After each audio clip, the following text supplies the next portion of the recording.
And C is basically the child, the inner child work and co-regulation, where you finally go to the root of your trauma.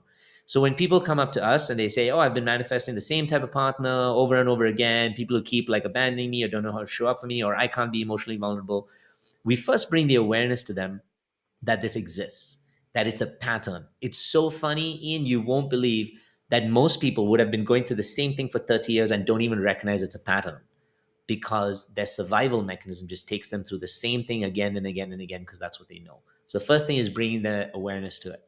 Second, once they're aware that this is a pattern, they now want to break it. So then they have to discover where is it that it really comes from. And it's not just coming from the partner who can't show up for you. It's coming from the fact that you believe you don't deserve good enough love. So you attract someone who doesn't know how to show up for you. And then that's the part we work on. Where does that come from? That comes from those inner child wounds, the past experiences, heavy breakups. This can also be influenced by even recent divorces and breakups. Anything painful enough can open the subconscious mind so that it can be filled with this information. But in the same way, you can also open up the subconscious mind through healthy meditations, reparenting and inner child meditations that we have. You can open up the subconscious mind through nervous system regulation, creating a sense of true calming and grounding and peace. All of these that therefore can allow the same sense of healing from the same place that the trauma came from.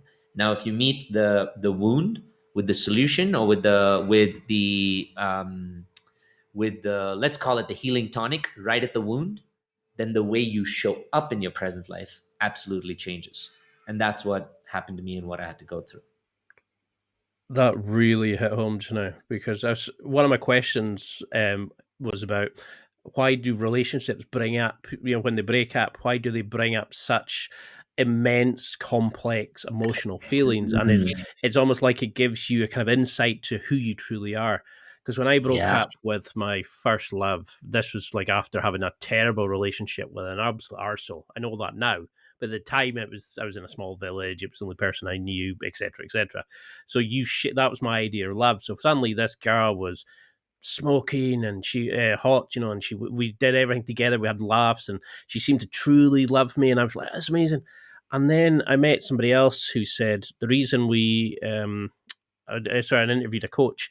She said the reason why we care about our exes is it's almost like a druggies high. You like the psychological high. It gives you that feeling of the love that you had, and that's why you can never give over your ex. Then I interviewed an attachment specialist, and he was explaining how we've tried to find people who we want to fix. And I was like, whoa, that's amazing.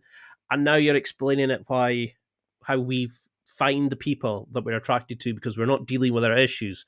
So we're just replicating, and now all this together, I'm beginning to see the bigger picture, and all the time I'm Right. thinking, I'm just lucky I pulled so and so. I went and dated so and so. We Right. see this, we don't understand how this flows, and I love that you can take us and start explaining this to us.